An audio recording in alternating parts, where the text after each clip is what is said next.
Hello दोस्तों, welcome on my YouTube channel my self Lalit Kumar. और आज इस वीडियो लेक्चर में देखेंगे हॉस्पिटल के बारे में। हॉस्पिटल का इंट्रोडक्शन, उसकी डेफिनेशन और हॉस्पिटल का क्लासिफिकेशन और कुछ फंक्शन है हॉस्पिटल के जो देखेंगे। चलते हैं, चलो वीडियो को स्टार्ट करते हैं। सबसे पहले हम देखते हैं introduction of the hospital. Introduction hospital का। Hospital are organization institute for the care of sick and injured person. कि हॉस्पिटल क्या होता है? ऑर्गेनाइजेशन इंस्टीट्यूट होता है for the care of the sick and injured person. ठीक है, बीमार और इंजर्ड मतलब किसी की इंजरी हो रखी। The word hospital is derived from the Latin word. ये एक लैटिन वर्ड से डिराइव हुआ है, हॉस्पिटियस, हॉस्पिटलिस। किससे? हॉस्पिटलिस से, which means comes from the hospes. जो कहाँ से आया? हॉस्पोस से।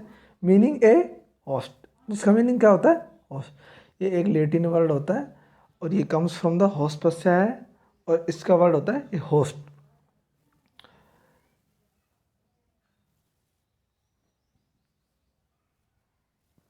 The English word hospital comes from the hotel. और जो इंग्लिश वर्ड है हॉस्पिटल, ये कहाँ से ड्राइव हुआ है? होटल से। In older days hospital work guest house. पहले कुछ पुराने दिनों में हॉस्पिटल कैसे काम करता था? As a guest house for the shelter of the homelessness. किसके लिए?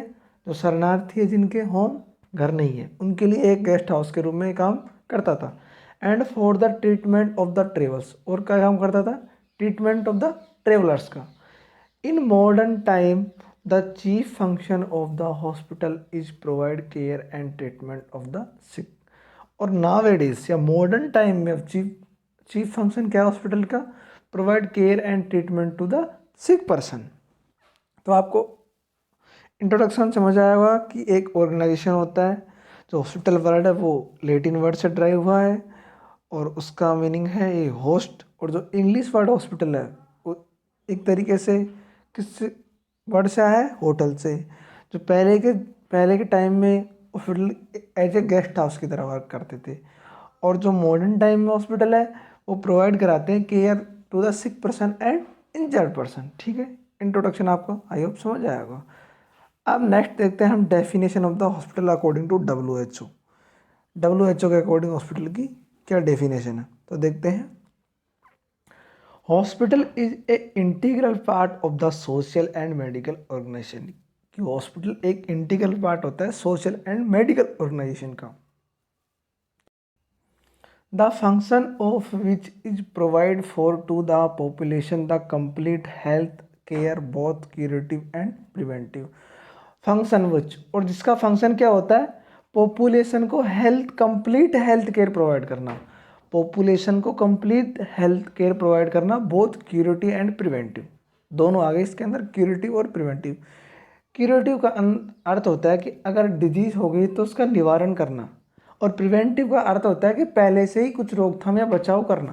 जैसे प्रोफाइलैक्सिस प्रोग्राम चलाया जाता है मलेरिया का, तो पहले ही मलेरिया के जो कुछ वैक्सीन्स वगैरह होती है या प्रिवेंटिव मेजर होते हैं मलेरिया से बचाने के लिए, वो अप्लाई किए जाते हैं, तो उसको बोलते हैं preventive service.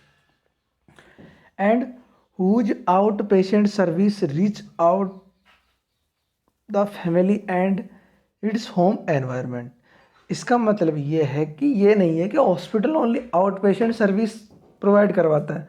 Reach out of the hospital reach out to the family and its environment. ये फैमिली को एंड होम एनवायरनमेंट में भी हेल्थ केयर प्रोवाइड करवाता है। अब देख, the hospital is also centre for the training of the health worker and biosocial research. The hospital is also centre. Hospital एक training का सेंटर होता है हेल्थ वर्कर्स के लिए एंड बायोसोशल रिसर्च। ठीक है, तो अब एक बार वापस डेफिनेशन देख लेते हैं कि हॉस्पिटल एक इंटीग्रल पार्ट होता है सोशल एंड मेडिकल ऑर्गेनाइजेशन का। और the function which provide to the population complete health care. इसका फंक्शन क्या होता है? पॉपुलेशन को कंप्लीट हेल्थ केयर प्रोवाइड करना, बहुत क्यूरेटिव एंड प्रिवेंटिव। दोनों आ गए इसके अंदर, कौन कौन सी? Curative and preventive. Those out patient service reach out of the family and its home environment. इसका मतलब ये है कि ओनली हॉस्पिटल ऐसे नहीं है कि ओनली आउट पेशेंट डिपार्टमेंट को ही सर हेल्थ सर्विस देता है, ये फैमिली को एंड होम एनवायरनमेंट भी प्रोवाइड करवाता है। The hospital is also centre for the training of the health workers. Hospital एक ट्रेनिंग सेंटर होता है हेल्थ वर्कर्स के लिए एंड फॉर द बायोसोशल रिसर्च, और यहाँ बायोसोशल रिसर्च का भी फंक्शन किया जाता है। अब देखते हैं नेक्स्ट हम फंक्शन ऑफ द हॉस्पिटल। बहुत सारे फंक्शन है, बहुत सारे हॉस्पिटल के फंक्शन है, जैसे सुनते जाना। फर्स्ट हो गया क्लाइंट केयर, क्लाइंट की केयर करना, जाहिर सी बात है हॉस्पिटल में आया तो किसी क्लाइंट या पेशेंट की केयर तो करते ही अपन। सेकंड हो गया care of the sick and injured person, care of the कोई सिक पर्सन हो गया, बीमार व्यक्ति है, या कोई इंजर्ड व्यक्ति है, मतलब किसी की इंजरी हुई है, एक्सीडेंट हो गया, उसकी भी अपन केयर करते हैं। Diagnosis of the disease, hospital के अंदर एक लैब होती है, लैब के अंदर हम इन्वेस्टिगेशन करते हैं, डिजीज का डायग्नोसिस करते हैं, तो ये फंक्शन एक हो गया हॉस्पिटल का। Treatment of the disease, patient किसी वार्ड में एडमिट है तो अपन ट्रीटमेंट करते हैं उसका, या ट्रीटमेंट लगाते हैं उसके फॉर द डिजीज़ के लिए। प्रिवेंटिव सर्विस, प्रिवेंटिव सर्विस का मतलब ये हो गया कि एक प्रोफाइलैक्सिस प्रोग्राम डिजीज़ होने से पहले ही, जैसे हॉस्पिटल में एक अलग से ही सिस्टम होता है कुपोषित रोग उपचार केंद्र, तो वो क्या करते हैं न्यूट्रिशन प्रोवाइड करवाते हैं, जैसे कोई माल न्यूट्रिशन की कंडीशन ना आए तो ऐसी कंडीशन वो प्रिवेंटिव सर्विस भी प्रोवाइड करवाते हैं। इम्यूनाइजेशन, हॉस्पिटल के अंदर इम्यूनाइजेशन होता है, वैक्सीनेशन भी होता है। प्रमोशन ऑफ द हेल्थ, ये भी हॉस्पिटल का एक फंक्शन है कि वो हेल्थ को प्रमोट करता है, ये कुछ। रिहेबिलिटेशन, रिहेबिलिटेशन भी एक हॉस्पिटल का मेन फंक्शन है। रिहेबिलिटेशन का मतलब ये होता है कि सपोज दैट कोई पेशेंट है, इसका एक्सीडेंट हो गया, ठीक है, उसके पैर में फ्रैक्चर हो गया, अब वो चल नहीं सकता है, तो उसको ऐसी एजुकेशन दे, हेल्थ एजुकेशन दे कि वो कुछ ऐसा काम कर सके जिसमें पैर की जरूरत ही ना हो, बैठा बैठा कुछ काम कर ले ऐसा कुछ, ठीक है, ऑफिस वगैरह में कुछ काम कर ले, तो वो उसको बोलते हैं रिहेबिलिटेशन। ये भी हॉस्पिटल का एक फंक्शन होता है। वोकेशनल ट्रेनिंग, उनको व्यवसायिक ट्रेनिंग देना कि आपको अब ये करना है, आप डिजीज से क्योर हो गए तो आप ये काम कर सकते हो, तो ऐसी ट्रेनिंग देना हॉस्पिटल का वर्क फंक्शन होता है। मेडिकल एजुकेशन, हॉस्पिटल के अंदर हम जाते हैं, मेडिकल एजुकेशन प्राप्त करते हैं। सपोज है नर्सिंग स्टूडेंट होते हैं, ट्रेनिंग करते हैं, तो मेडिकल एजुकेशन की ट्रेनिंग करते हैं, एमबीबीएस स्टूडेंट होगी, नर्सिंग एजुकेशन प्रोवाइड करवाता है। पैरामेडिकल ट्रेनिंग करवाता है, पैरामेडिकल के जो स्टूडेंट है L T O T D M L T और ये वगैरह को उनको ट्रेनिंग प्रोवाइड करता है। Medical and nursing research provide करवाता है। आउट पेशेंट सर्विस प्रोवाइड करवाता है। इन पेशेंट सर्विस प्रोवाइड करवाता है। MCS, maternal and child health service provide करवाता है हॉस्पिटल। फैमिली प्लानिंग सर्विस, मतलब फैमिली प्लानिंग का मतलब ये है कि जैसे कॉन्ट्रासेप्शन वगैरह हो गए, उनके बारे में हॉस्पिटल का फंक्शन है, उनके बारे में इंट्रोड्यूस करवाना पॉपुलेशन को। Implementation of the national health programme, और हॉस्पिटल इम्प्लीमेंटेशन का मतलब होता है लागू करना, ये नेशनल हेल्थ प्रोग्राम को लागू कराने में हेल्प करता है, ये भी एक हॉस्पिटल का फंक्शन हो गया।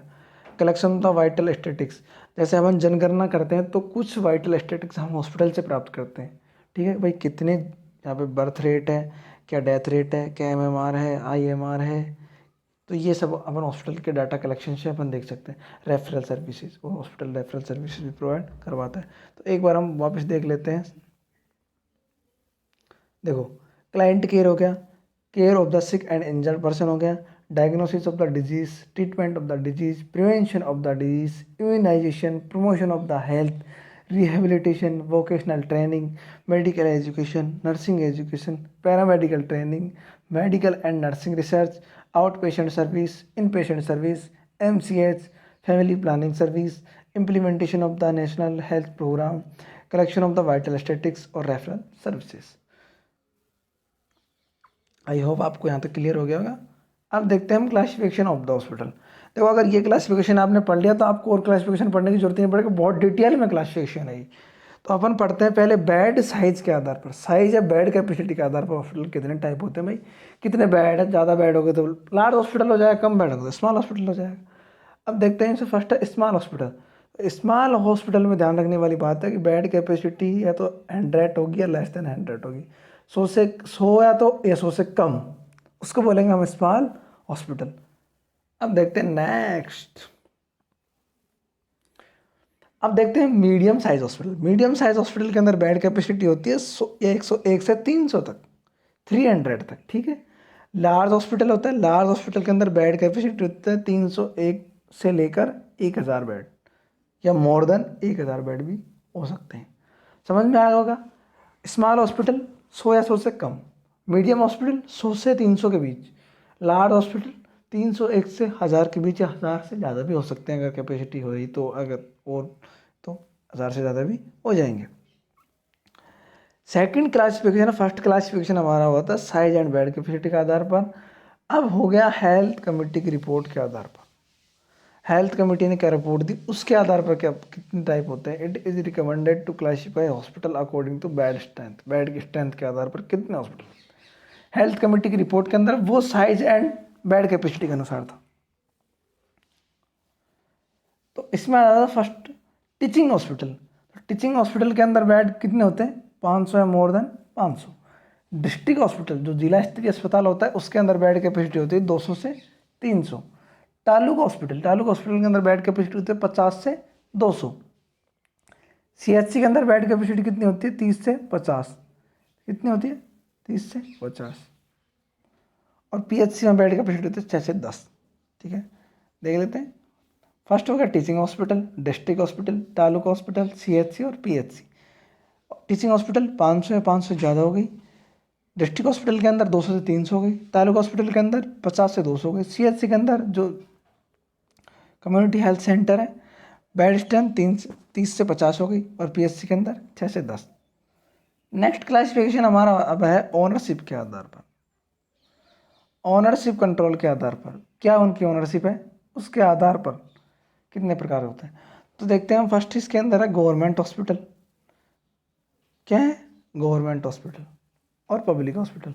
These hospital are run by the central government and state government. ऐसे हॉस्पिटल जो सेंट्रल गवर्नमेंट और स्टेट गवर्नमेंट के द्वारा रन होते हैं या उनके द्वारा चलाए जाते हैं उनको बोलते हैं गवर्नमेंट है public hospital.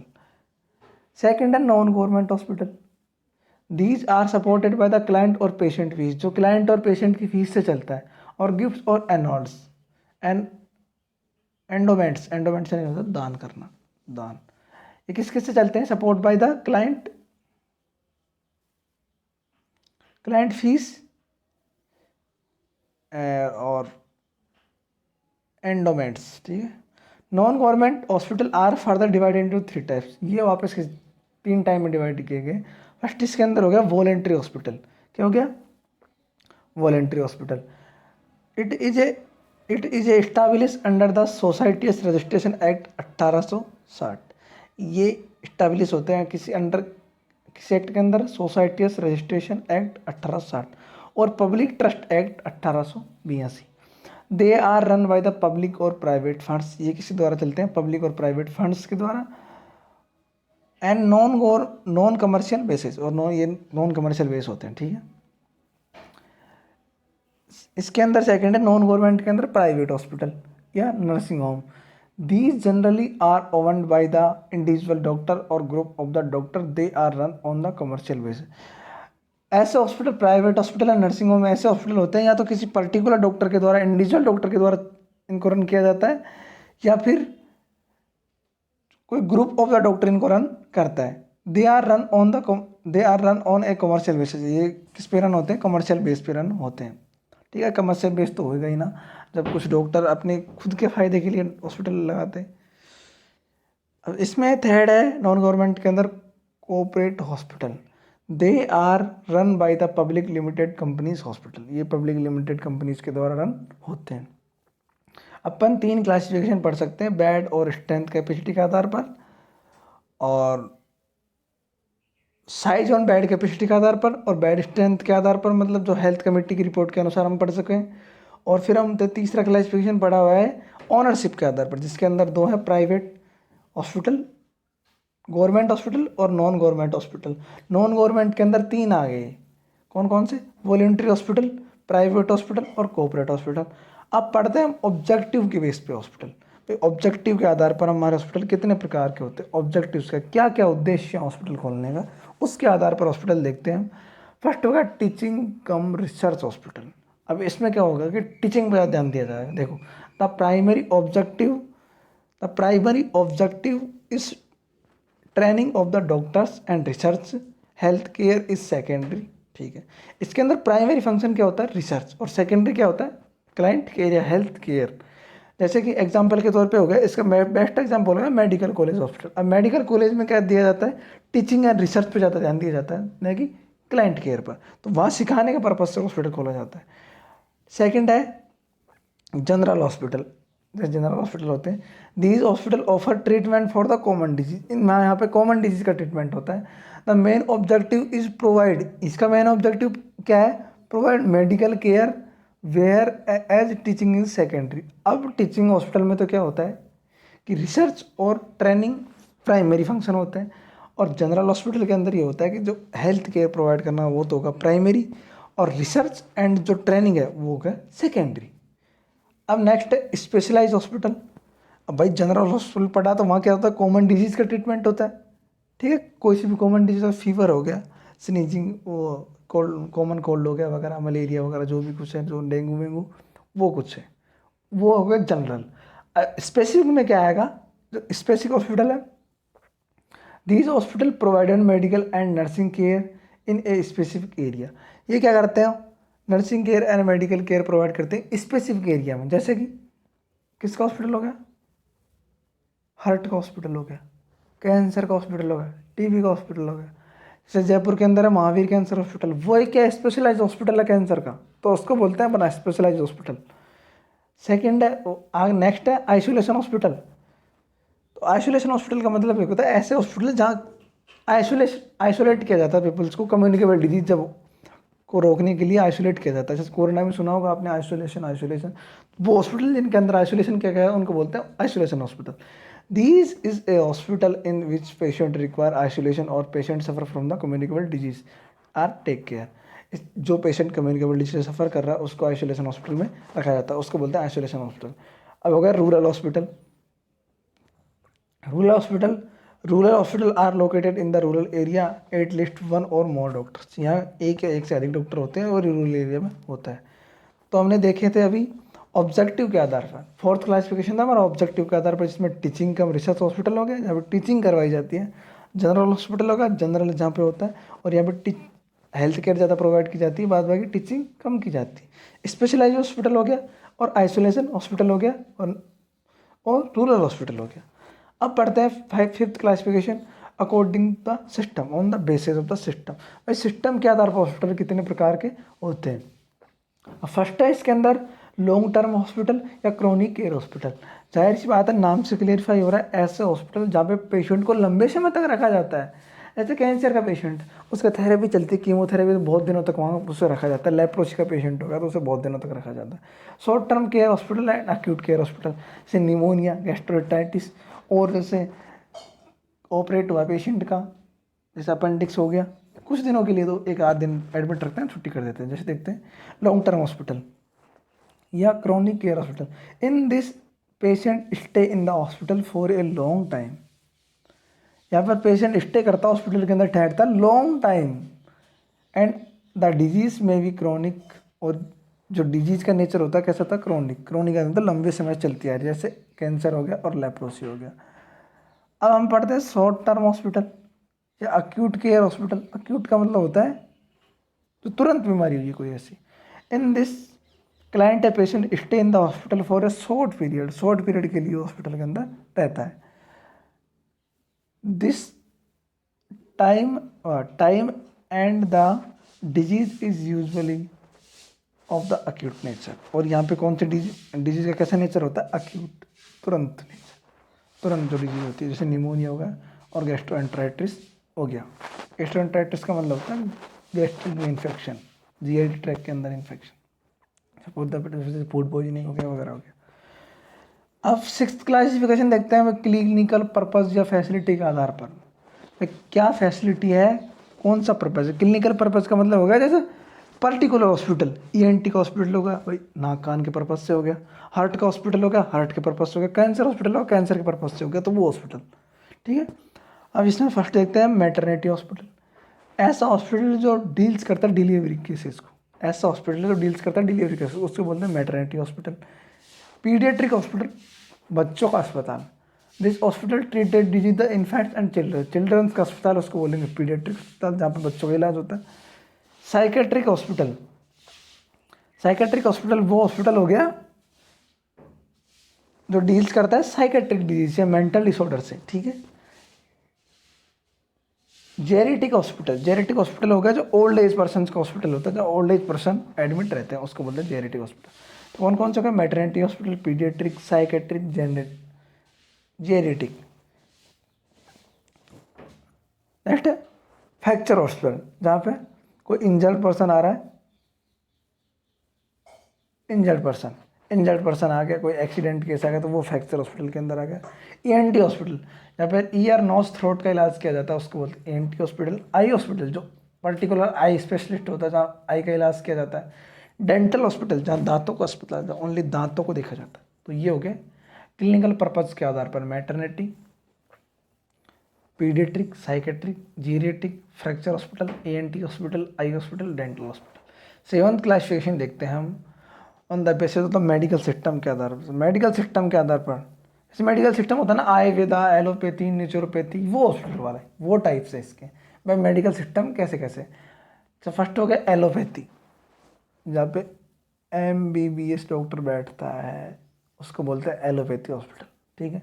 English medicine system जो अभी ट्रेंडिंग में चल रहा है, मॉडर्न टाइम में जो ट्रेंडिंग में चल रहा है वो एलोपैथी हॉस्पिटल सिस्टम है। नेक्स्ट है आयुर्वेद हॉस्पिटल, जो पहले चलता था, अब भी कुछ ट्रेंड है इसका और अब भी चलने वाला है ये, ठीक है। आयुर्वेद हॉस्पिटल, होम्योपैथी हॉस्पिटल, ठीक है, ये भी एक ब्रांच है इसकी, होम्योपैथी हॉस्पिटल। यूनानी हॉस्पिटल, यूनानी दवाखाना या अलीगढ़, ठीक है, वो बोलते हैं इसको। यूनानी हॉस्पिटल हो गया और नेचुरोपैथी हॉस्पिटल हो गया, ठीक है। मेडिकल सिस्टम के आधार पर 5 टाइप्स है इसके। एलोपैथी हॉस्पिटल, जहाँ पे MBBS डॉक्टर बैठता है। आयुर्वेद हॉस्पिटल, जब BMS डॉक्टर बैठता है, BMS की डिग्री वाला डॉक्टर बैठता है उसको आयुर्वेद हॉस्पिटल बोलते हैं। होम्योपैथी हॉस्पिटल हो गया, यूनानी हॉस्पिटल हो गया और नेचुरोपैथी हॉस्पिटल हो गया, ठीक है। नेक्स्ट क्लासिफिकेशन देखते हैं हम based on the cost and treatment. भाई कितनी कॉस्ट है ट्रीटमेंट की, उसके आधार पर हॉस्पिटल कितने टाइप होते हैं। तो हॉस्पिटल के आधार 2 टाइप होते हैं, उनके आधार पर कौन कौन से टाइप हो गए भाई देखो। एक तो होगा इलाइट हॉस्पिटल। इलाइट हॉस्पिटल का मतलब हो गया बहुत महंगा हॉस्पिटल, जहाँ 5 स्टार रेटिंग हो, 5 स्टार सुविधा होती है और बहुत हाई रेट होती है। और बजट हॉस्पिटल का अर्थ हो गया कि जैसे अपने बजट के अकॉर्डिंग मीडियम साइज ट्रीटमेंट। देखते हैं, this hospital are symbol of high tech medical development, the room rate are very high, यहाँ पे रूम की रेट बहुत हाई होती है, बेड की रेट बहुत हाई होती है। The deluxe room are equipped with the 5 star hotel facilities, और ऐसे ही रूम होते हैं 5 स्टार होटल की फैसिलिटीज़ हो गई। सोचते हैं जयपुर का फोर्टिस अस्पताल हो गया, फोर्टिस हॉस्पिटल है और बहुत इलाइट हॉस्पिटल, बहुत महंगा हॉस्पिटल है वहाँ पे, ठीक है।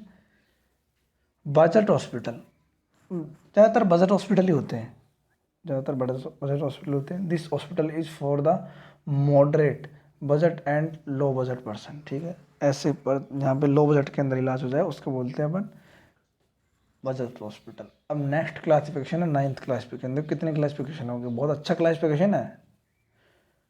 बेस्ड ऑन द मैनेजमेंट के आधार पर हॉस्पिटल कितने टाइप होते हैं। देखो भाई कैसे कैसे उसका मैनेजमेंट कर रखा है, हॉस्पिटल कहाँ से मैनेज हो रहा है इसके अकॉर्डिंग। तो फर्स्ट हो गया hospital run by the central government. ऐसे हॉस्पिटल जो सेंट्रल गवर्नमेंट के द्वारा रन होते हैं, जैसे मिलिट्री हॉस्पिटल हो गया, रेलवे हॉस्पिटल। अब देखो मिलिट्री और जो रेलवे है वो किसके कंट्रोल में है, किसके कंट्रोल में, वो सेंट्रल गवर्नमेंट कंट्रोल में है। स्टेट गवर्नमेंट के कंट्रोल में थोड़ी ना है रेलवे, और जो मिलिट्री स्टेट गवर्नमेंट का कोई लेना देना ही नहीं उसमें, सेंट्रल गवर्नमेंट है। तो वो जो हॉस्पिटल होंगे वो भी सेंट्रल गवर्नमेंट के रन में होंगे। Hospital run by the state government, जो राज्य सरकार द्वारा हॉस्पिटल चलाए जाते हैं, पर्टिकुलर राज्य के हॉस्पिटल हो गए। जैसे हमारा राजस्थान का सबसे अच्छा हॉस्पिटल है SMS, तो SMS हो गया। और हमारे 2 जिले का अस्पताल हो गया आके जोशी हॉस्पिटल, जयपुर का SMS। ये होता है स्टेट गवर्नमेंट के द्वारा चलाए जा रहे हैं हॉस्पिटल, ठीक है। नेक्स्ट इसके अंदर hospital run by the local bodies. तो लोकल बॉडीज़ के द्वारा हॉस्पिटल चलाए जाते हैं, जैसे स्टेट गवर्नमेंट का भी कोई लेना देना नहीं उसमें और सेंट्रल गवर्नमेंट का भी नहीं। तो उसमें है म्यूनसिपलिटी हॉस्पिटल और जिला परिषद हॉस्पिटल, ये 2 हॉस्पिटल उसके अंदर आते हैं। नेक्स्ट है इसके अंदर autonomous bodies. Autonomous bodies hospital का मतलब ये होगा कि जो खुद का अधिकार है, वो खुद के रूल रेगुलेशन खुद पे अप्लाई होते हैं, उन्हें ना तो सेंट्रल गवर्नमेंट से लेना देना है ना स्टेट गवर्नमेंट से। अच्छा एम्स हॉस्पिटल होगा, अपने आप में एम्स है, इसको हॉस्पिटल है एम्स, और निमांस, ये हॉस्पिटल ऐसे हैं जो ऑटोनोमस बॉडी द्वारा रन होते हैं, ठीक है, इनकी खुद की ऑटोनोमस बॉडी होती है। नेक्स्ट हो गया प्राइवेट हॉस्पिटल। तो जैसे मणिपाल हॉस्पिटल हो गया और हिंदूजा हॉस्पिटल हो गया प्राइवेट, खुद जैसे कोई डॉक्टर इनका मालिक है या इंडिविजुअली या पर्टिकुलर कोई डॉक्टर ऑफ द ग्रुप इनका मालिक है, तो प्राइवेट हॉस्पिटल के अंदर है। वॉलेंट्री हॉस्पिटल, वॉलेंट्री हॉस्पिटल हो गई ओनली सिंगल पर्सन का हॉस्पिटल, जैसे और CMC Christian medical college hospital Bangalore, वो होता है वॉलेंट्री हॉस्पिटल के अंदर, ठीक है।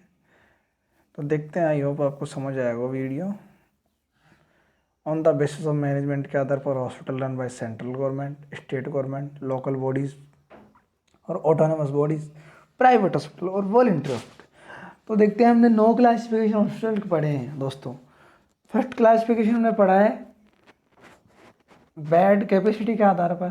सेकंड क्लासिफिकेशन में पढ़ा है कि जो मेडिकल रिपोर्ट है उसके आधार पर, उसमें भी बेड साइज के अकॉर्डिंग डिवाइडेशन किया गया है। फिर हमने पढ़ा है पर्पज़ के आधार पर, फिर अपने पढ़ा मैम ऑब्जेक्टिव के आधार पर, फिर मेडिकल सिस्टम के आधार पर, फिर पढ़ा मैनेजमेंट के आधार पर, और जो हमारा 8वां क्लासिफिकेशन था वो था कॉस्ट के अकॉर्डिंग।